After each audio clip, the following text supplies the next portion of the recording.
Assalamualaikum, Shalom, nama budaya dan salam sejahtera untuk kita semua. Halo semua, kami mahasiswa Fakultas Hukum Universitas Udayana.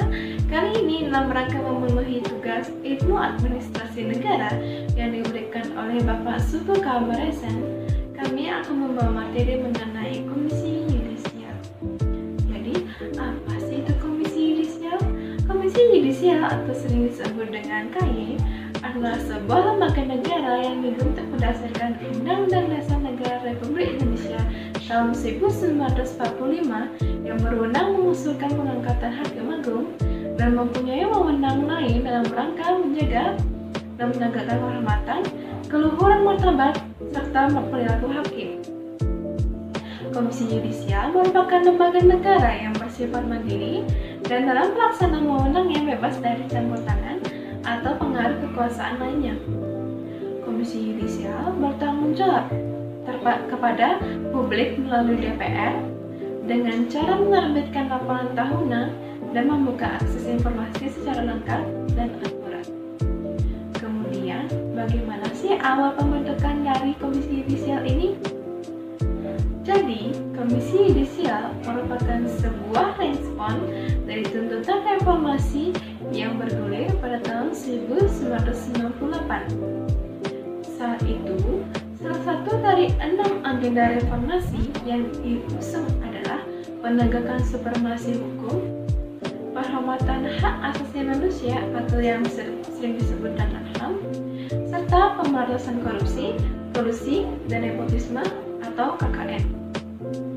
Tuntutan tersebut merupakan wujud kekecewaan rakyat terhadap praktik penyelenggaraan negara sebelumnya dihiasi berbagai penyimpangan termasuk dalam proses penyelenggaraan peradilan.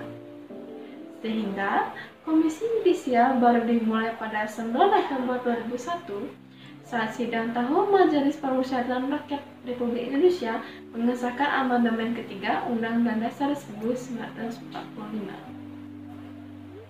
Dalam sidang itulah, Komisi Yudisial resmi menjadi salah satu lembaga negara yang diatur secara khusus dalam konstitusi atau dasar negara dalam pasal 24B Undang-Undang Dasar 1945. Lalu, apa sih dasar hukum yang mendasari Komisi Yudisial? Dasar hukum dibentuknya Komisi Yudisial diatur dalam Undang-Undang Nomor 22 Tahun 2004.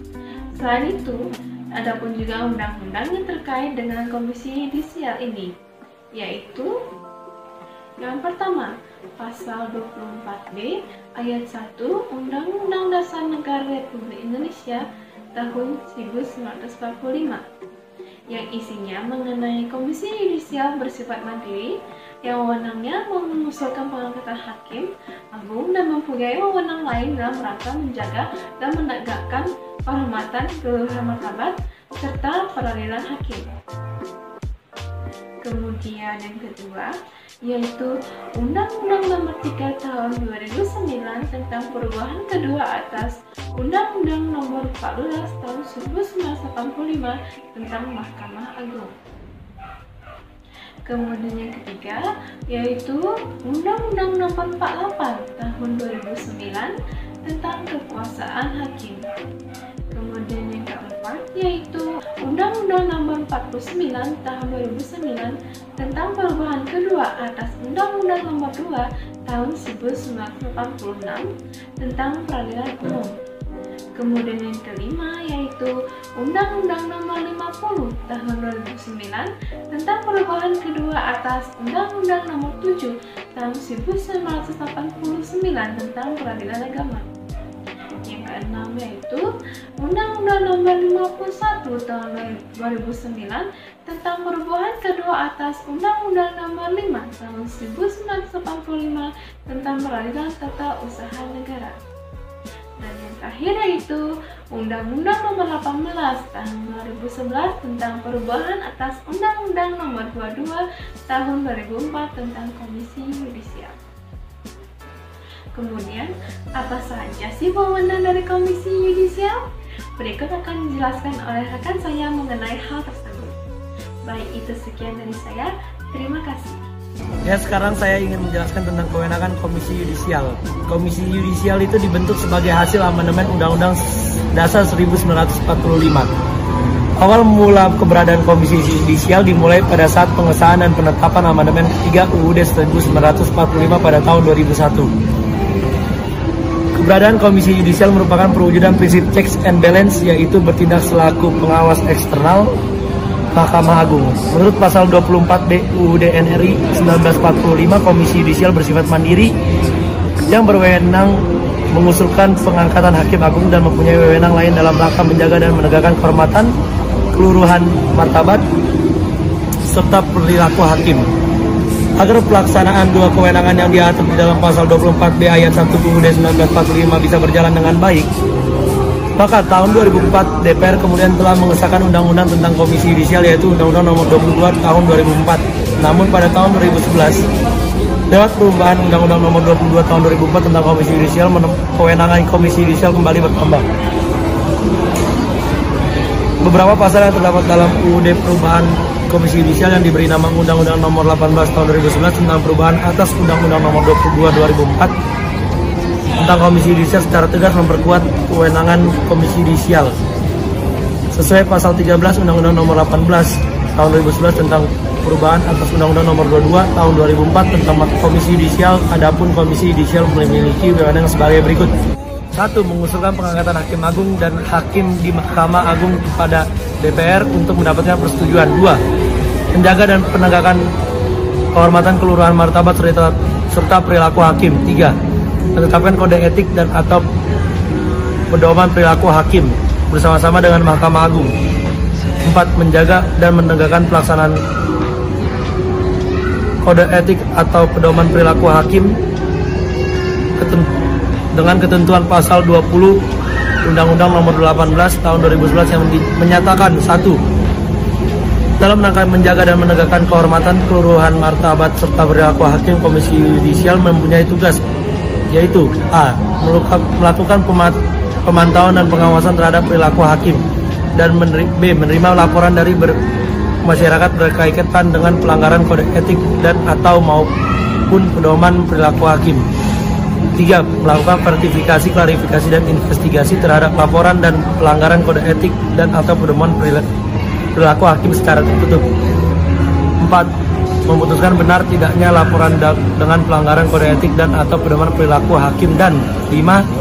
Mengambil langkah hukum dan atau langkah lain terhadap orang perseorangan, kelompok orang, atau badan hukum yang merendahkan kehormatan dan keluruhan martabat. Sekian dan terima kasih presentasi dari saya. Selanjutnya akan dilanjutkan oleh rekan saya. Berdasarkan pasal 14 Undang-Undang Nomor 18 Tahun 2011 dalam melaksanakan wewenang sebagaimana dimaksud dalam pasal 13 huruf A, yaitu mengusulkan pengangkatan hakim agung dan hakim ADHOC di Mahkamah Agung kepada DPR, maka Komisi Yudisial memiliki tugas sebagai berikut. 1. Melakukan pendaftaran calon hakim agung. 2. Melakukan seleksi terhadap calon hakim agung. 3. Menetapkan calon hakim agung. 4. Mengajukan calon hakim agung ke DPR. Pasal 20 Undang-Undang Nomor 18 Tahun 2011 mengatur beberapa hal, yaitu dalam rangka menjaga dan menegakkan kehormatan, keluhuran martabat serta perilaku hakim. Dalam hal ini tugas Komisi Yudisial yaitu 1. Melakukan pemantauan dan pengawasan perilaku hakim. 2. Menerima laporan dari masyarakat terkait pelanggaran KEPPH. 3. Melakukan verifikasi, klarifikasi, dan investigasi secara tertutup terkait laporan dugaan pelanggaran KEPPH. 4. Memutuskan benar tidaknya laporan dugaan pelanggaran KEPPH. 5. Mengambil langkah hukum dan atau langkah lain terhadap individu, kelompok, dan atau badan hukum yang merendahkan martabat hakim. Komisi Yudisial juga memiliki tugas mengupayakan peningkatan kapasitas dan kesejahteraan hakim. Komisi Yudisial meminta bantuan kepada aparat penegak hukum dalam melakukan penyadapan dan merekam pembicaraan terkait pelanggaran KEPPH. Aparat penegak hukum wajib menindaklanjuti permintaan Komisi Yudisial sebagaimana pada nomor 3. Baik, di sini saya akan menjelaskan mengenai fungsi utama dari Komisi Yudisial. Pada Undang-Undang Dasar 1945 hasil amandemen ketiga menyatakan bahwa fungsi utama dari Komisi Yudisial adalah 1. Mengusulkan pengangkatan hakim agung. 2. Menjaga dan menegakkan kehormatan, keluhuran martabat, serta perilaku hakim. Jadi, pada fungsi ini merupakan kewenangan langsung yang diberikan oleh konstitusi kita. Dan dari pemberian fungsi langsung ini tidak terlepas dari koridor reformasi di segala bidang, khususnya reformasi di bidang peradilan. Pada kesempatan ini saya akan menjelaskan fungsi dan tujuan Komisi Yudisial. Namun sebelum kita mengarah ke fungsi dan tujuan Komisi Yudisial, mari kita lempar balik dulu ke belakang bagaimana Komisi dan Yudisial itu sebenarnya bertugas. Tujuan dari tugasnya dia. Pertama, Komisi Yudisial itu wajib mengawasi pengadilan dan kesejahteraan hakim. Pengadilan itu merupakan sistem kekuasaan tertinggi di Indonesia. Pengadilan merupakan lembaga yang terhormat, mulia, dan berwibawa. Pengadilan itu berkewajiban untuk memberikan kepastian hukum dan keadilan bagi semua orang tanpa memandang individu tersebut, jabatannya, keluarga di tempat dia lahir, namanya. Tidak, keadilan tidak memandang itu semua. Dan di pengadilan ada yang namanya hakim. Para hakim itu diidentikan sebagai wakil Tuhan karena beliau yang menimbang dan memutus sebuah perkara. Ketika palu diketok oleh hakim, maka dampaknya itu sangat besar terhadap harta, kebebasan, dan bahkan nyawa seseorang dalam sebuah keputusan tersebut, dalam ketokan palu. Oleh karena itu, keadilan itu tidak boleh diperjualbelikan. Dengan begitu, baik kita dan negara wajib menjaga mereka baik dari suap dan mafia hukum. Namun, kenyataannya pada saat ini, kondisi pengadilan yang ideal dan mulia itu belum bisa tercapai. Karena penyebabnya banyak dan kompleks. Mulai dari mafia pengadilan, manajemen perkara, kekerasan yang terjadi di luar dalam persidangan dan maupun dalam persidangan. Salah satu dampaknya adalah terjadinya perilaku dan penghinaan atas pengadilan. Mulai dari perilaku anarkis, teriak-teriak di persidangan, pengerusakan bahkan ancaman dan teror terhadap hakim. Para pelakunya itu melakukan itu semua seakan-akan kesadaran hukum mereka itu udah hilang, sudah mengabaikan semua norma yang ada. Riset Mahkamah Agung tahun 2002 membuktikan adanya kekerasan di pengadilan, atau bisa kita sebut contempt of court. Sebenarnya banyak aturan di Indonesia yang mengatur mengenai contempt of court. Seperti dalam KUHP, itu ada pasal 207, pasal 208, pasal 209, pasal 210, pasal 211, pasal 212, pasal 217, dan pasal 233 KUHP yang mengatur tentang contempt of court. Dan di KUHP ada pasal 217 dan pasal 218 KUHP. Baik, itu saja yang saya bisa sampaikan dalam materi hari ini. Terima kasih. Sifat organisasi yang khas Komisi Yudisial adalah struktur organisasi Sekretariat Jenderal. Undang-Undang Komisi Yudisial sebelum perubahan mengatur bahwa Sekretariat Jenderal Komisi Yudisial bertugas memberikan dukungan teknis administratif kepada Komisi Yudisial. Administratif dinilai rancu dalam memberikan penjelasan terhadap tugas Sekretariat Jenderal. Dari rumusan kata tersebut bisa ditafsirkan bahwa Sekretariat Jenderal hanya memberikan dukungan administratif saja kepada Komisi Yudisial. Di sisi lain, juga dapat ditafsirkan bahwa pelaksanaan fungsi teknis atau fungsi utama Komisi Yudisial dengan fungsi pendukung atau administratif bergabung pada satu unit kerja, yaitu Sekretariat Jenderal. Dengan demikian, Sekjen KY ditempatkan sebagai otoritas tertinggi dalam pengambilan keputusan terkait teknis dan administratif. Akibatnya, pelaksanaan wewenang, tanggung jawab, dan kontrol tidak terbagi dan terpusat pada posisi Sekjen. Selain beban kerja yang amat besar, Pemutusan dua fungsi tersebut juga membuka celah pada ketidakberhasilan sekjen dalam melaksanakan tugasnya, yang selanjutnya berimplikasi pada ketidakberhasilan organisasi.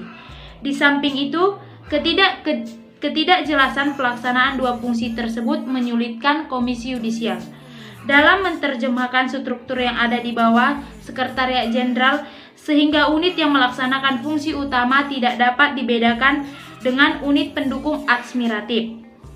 Oleh karena itu, restrukturisasi organisasi Komisi Yudisial dengan memisahkan dua fungsi tersebut menjadi penting dilakukan. Pada tahun 2012, Undang-Undang Komisi Yudisial direvisi dengan Undang-Undang Nomor 18 Tahun 2011.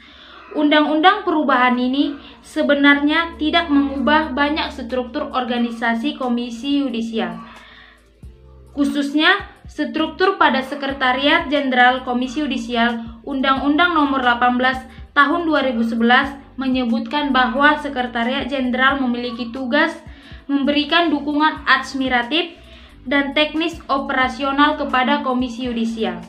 Perihal susunan dan tata kerja Sekretariat Jenderal diatur lebih lanjut dalam Peraturan Presiden Nomor 68 Tahun 2012. Menindaklanjuti perubahan tersebut, Komisi Yudisial menyusun Peraturan Sekjen Komisi Yudisial Nomor 4 Tahun 2012 tentang organisasi dan tata kerja Sekretariat Jenderal. Merujuk pada dua peraturan tersebut secara sebagaimana telah disinggung sebelumnya, Undang-Undang Nomor 18 Tahun 2011 tidak banyak mengubah struktur Sekretariat Jenderal Komisi Yudisial. Undang-undang tersebut hanya merumuskan kembali kata teknis administratif yang sebelumnya dianggap rancu dan menjadi hambatan dalam pemberian dukungan oleh Sekretariat Jenderal. Dari bagian tersebut juga dapat dilihat bahwa pengemban fungsi utama dan fungsi pendukung masih berada di bawah sekjen. Struktur semacam ini berdampak atau secara langsung maupun tidak pada tidak efektifnya pelaksanaan wewenang Komisi Yudisial. Karena segala kebijakan ataupun keputusan yang menyangkut dua pelaksanaan fungsi tersebut bermuara pada sekjen. Permasalahannya lain adalah fungsi utama organisasi dilaksanakan oleh tim-tim yang berasal dari eksternal lembaga seperti staf ahli, anotasi, dan satuan tugas yang bersifat seharusnya kemampuan ini dimiliki oleh internal organisasi dan dilaksanakan oleh tenaga fungsional. Sementara itu, Komisi Yudisial sendiri status tenaga fungsional tersebut belum begitu jelas. Sebagai contoh, tenaga yang ada Biro Investigasi bukanlah tenaga fungsional walaupun mereka menjalankan fungsi utama organisasi. Begitu pula halnya dengan pengelola dan pembinaan SDM atau disebut dengan sumber daya manusia. Pelaksana fungsi utama dan fungsi pendukung tentunya memiliki kualifikasi, kemampuan, dan kompetensi yang berbeda, tidak sama. Namun dalam struktur organisasi Komisi Yudisial sendiri belum jelas posisi pelaksana fungsi pengelola SDM. KY mempunyai biro kepegawaian, tetapi biro ini hanya mengurusi administrasi kepegawaian, belum melaksanakan pengelolaan kepegawaian secara strategis. Padahal salah satu faktor yang menentukan keberhasilan sebuah organisasi adalah sumber daya manusia yang berkualitas dalam pelaksanaan fungsi organisasinya. Jika dibandingkan dengan praktik pengelolaan organisasi pada lembaga lain, KPK misalnya, fungsi utama dan fungsi pendukung dipegang oleh dua unit yang berbeda, tapi dengan eselonisasi yang sama. Fungsi pendukung dilaksanakan oleh sekjen, sedangkan fungsi inti diselenggarakan oleh deputi teknis yang di bawahnya berisikan tenaga fungsional. Undang-Undang Komisi Yudisial dan Peraturan Presiden memang telah membatasi bentuk organisasi dan fungsi yang dilaksanakan oleh sekjen. Komisi Yudisial namun tidak menutup kemungkinan Komisi Yudisial melakukan perubahan struktur organisasi tanpa harus mengubah undang-undang.